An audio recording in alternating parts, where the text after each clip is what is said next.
Hello guys. आज हम discuss करेंगे क्लास 12th यूपी बोर्ड के जो महत्वपूर्ण ईडियम्स एंड फ्रेजेस हैं उसके बारे में। वोकेबलरी सेक्शंस एक महत्वपूर्ण रोल अदा करता है। क्यों बच्चे इसको इग्नोर कर देते हैं? और वोकेबलरी आपको 12 मार्क्स प्रोवाइड कराता है अलग अलग तरीके से, idioms and phrases, homonyms, paronyms, one word substitutions. तो हम जो सीरीज स्टार्ट करने जा रहे हैं वो ईडियम्स एंड फ्रेजेस की है। आप इसे तैयार करें और ये ए से लेके जेड तक जितने भी इंपॉर्टेंट ईडियम्स एंड फ्रेजेस हो सकते हैं वो सारे दिए हैं। एग्जाम में कई बार ये रिपीट हुए हैं और लगभग आपको इन्हीं में से मिल ही जाएंगे। तो आज हम स्टार्ट करेंगे ए सीरीज का। तो जो पहला है वो क्या है? A1। A1 का मतलब होता है the best. The play of the ninth class students was A1। जो नाइन्थ क्लास के स्टूडेंट्स का जो नाटक था वो कैसा था? A1 था, अति उत्तम था। एग्जाम में जो सॉल्व करने के लिए आएगा तो वो आपको सेंटेंस में यूज करवा सकते हैं इस तरीके से, या आपको एमसीक्यूज बेस्ड में भी पूछ सकते हैं कि क्वेश्चन पूछ लिया उसका आंसर क्या होगा। तो जैसे उसमें दिया A1 और चार ऑप्शन दिए और चार ऑप्शन में कहीं ना कहीं द बेस्ट दिया होगा, तो आप ऐसे सॉल्व कर लें। और ऐसे नहीं पूछना चाहते हैं तो सेंटेंस में यूज भी करवाने के लिए वो दे देते हैं। क्वेश्चन नंबर ये जो दूसरा दे रखा है इसको समझते हैं। ए का अकाउंट फॉर। अकाउंट फॉर का मतलब होता है टू गिव रीजन, मीन्स कारण बताना। Ramesh will have to account for his negligence. Ramesh को अपनी नेग्लिजेंस का कारण बताना पड़ेगा। एडम्स एल, तीसरा दिया है एडम्स एल। एडम एल का मतलब होता है वाटर। सेंटेंस में यूज किया है please get me a glass of Adam's ale, कि मुझे क्या करो, एक गिलास पानी दे दो। फोर दिया है advance in life. Advance in life का मतलब होता है ग्रोइंग ओल्ड, यानी बढ़ता हुआ। As a man advance in life, जीवन में एक बढ़ता हुआ व्यक्ति। He becomes more serious and conscious, वह कैसा हो जाता है? बहुत अधिक सीरियस हो जाता है एंड कॉन्शियस हो जाता है। Five, affair of honour. Affair of honour का मीन होता है question of one's self respect, यानी कि किसी के स्वाभिमान का प्रश्न। इन अ चाइना वॉर में the Indian soldiers were in an affair of honour. जो इंडियन सोल्जर्स थे वो क्या थे? In an affair of honour. उनका ये उनके स्वाभिमान का प्रश्न था चाइना वॉर में।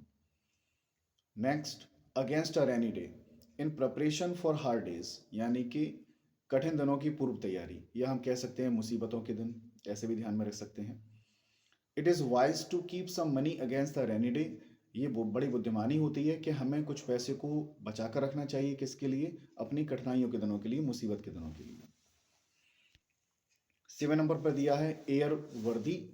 एयर वर्दी का मतलब होता है फिट टू बी फ्लॉन, उड़ान के लिए तैयार।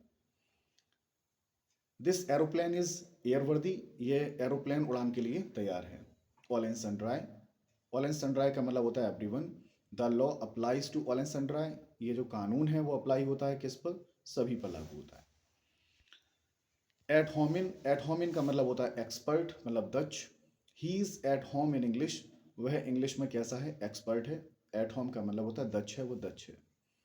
Angel of death. Angel of death का मतलब होता है मैसेंजर ऑफ डेथ, ये तो ऐसे ही समझ में आ रहा है सीधा सीधा। Plague is the angel of death. जो प्लेग है वो क्या है? Is the angel of death, वो यमदूत है। प्लेग एक बीमारी है, ठीक है, एपिडेमिक है, जिससे व्यक्ति क्या होता है, कई कांटेक्ट में इसके जो भी आते जाते हैं वो फैलता चला जाता है, व्यक्ति मरते चले जाते हैं। चूहों से फैलने वाली बीमारी है ये। 11 नंबर पर दिया है एट सी। एट सी का मतलब होता है वीक एंड परप्लेक्स्ड, कमजोर तथा व्याकुल। He is at sea in mathematics and needs extra coaching. वह जो है मैथमेटिक्स में कैसा है? वीक एंड परप्लेक्स्ड है, यानी कि एट सी है। एंड नीड्स एक्स्ट्रा कोचिंग, और उसे एक्स्ट्रा कोचिंग की ज़रूरत है। At the 11th hour. At the 11th hour का मतलब होता है एन वक्त पर, ठीक है, अंतिम क्षण में या एन वक्त पर। The police came at the 11th hour, police जो है एन वक्त पर आई। नेक्स्ट है at one's fingers end. At one's fingers end का मतलब होता है फुल नॉलेज, पूरा ज्ञान होना। मतलब उंगलियों पर हम गिन न सकते हैं किसी चीज़ को, कहने का मतलब वो चीज़ बहुत आसान है उसके लिए, यानी कि उसे चीज़ का पूरा ज्ञान है। अब brilliant student has all the rules of grammar. जो ब्रिलियंट स्टूडेंट होता है उसे सभी ग्रामर के रूल पता होते हैं, एट इज फिंगर्स एंड उसे ज्ञान होता है, ठीक है, पूरी ग्रामर के रूल्स का। तो एट वंस फिंगर्स एंड का मतलब क्या हुआ? Full knowledge. तो वैसे तो आपके एग्जाम में एमसीक्यू फॉर्म में आएंगे, आप ऐसे भी याद कर सकते हैं। एट वंस फिंगर्स एंड का मतलब full knowledge, eight 11th hour का मतलब at the very last moment, at sea का मतलब weak and perplexed, angel of death का मतलब messenger of death, at home in का मतलब दक्ष यानी कि एक्सपर्ट, ऐसे भी याद कर सकते हैं। लेकिन अगर आप उसे अपने सेंटेंस में यूज़ कर लेते हैं या जो सेंटेंस दिए हैं उनको पढ़ लेते हैं तो आपको जल्दी याद हो जाएंगे, क्योंकि आपने उस वर्ड को सेंटेंस में यूज़ कर लिया। और किसी भी वोकैब को याद करने का ये सबसे बेहतर तरीका होता है, या तो वो सेंटेंस दिया है वो बना लो। जैसे क्वेश्चन ये 9 पर दे रखा है, eight home in Dutch, he is eight home in English. आप इसके 4-5 सेंटेंस बना लो अपने दिमाग में। He is eight home in mathematics, he is eight home in physics. तो 4-5 सेंटेंस बनाने के बाद वो सेंटेंस जो मीनिंग है वो आपको क्या हो जाएगा, पूरी तरीके से तैयार हो जाएगा। तो एक ईडियम तैयार करें, उस पर एक जो सेंटेंस में दे रखा है वो तो बना ही बनाएं, अपनी तरफ से 2 सेंटेंस और बना लें, नोटबुक पर लिख लें आप। तो वो मीनिंग हमेशा के लिए आपके दिमाग में प्रिंट हो जाएगा, एग्जाम में फिर आप उसे भूलेंगे नहीं। तो ये है याद करने की एक बहुत ही बेहतरीन ट्रिक आपके लिए, कि उसे वाक्य में जरूर बनाएं। जो भी आप मीनिंग याद करें, आप कितने भी मीनिंग याद कर लें, अगर आप उन्हें अपने वाक्य में यूज लेके नहीं आते हैं, वाक्य में प्रयोग नहीं करते हैं, तो उन मीनिंग को आप भूल जाएंगे धीरे धीरे। तो मीनिंग को मेमोराइज करने का सबसे बेहतर तरीका यही होता है कि आप उन्हें अपने सेंटेंस में यूज कर लें। एक वो सेंटेंस दिया है, उन सेंटेंस से समझा वो सेंटेंस कैसे बना है, इसके अलावा एक सेंटेंस आप और बना लें, इससे आपको याद रहेगा।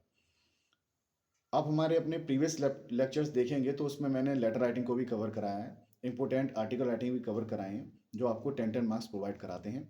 और धीरे धीरे करके हम अब वोकैब को स्टार्ट कर रहे हैं। आप डेली एक वोकैब का लेक्चर देखते जाएं और उनको तैयार करते चलें। आई होप आपको बहुत ही बेनिफिट होगा इससे। आने वाले लेक्चर्स में हम बी से स्टार्ट करेंगे, सी से स्टार्ट करेंगे, डेली एक एक हम लेटर को कवर करते चलेंगे। वीडियो कैसी लगी आप वीडियो को बताएं, ठीक है। चैनल से जुड़े रहें और अपकमिंग वीडियोस हम डेली इसी तरीके से लेकर आते रहेंगे। चैनल से जुड़े रहें। Thank you very much guys.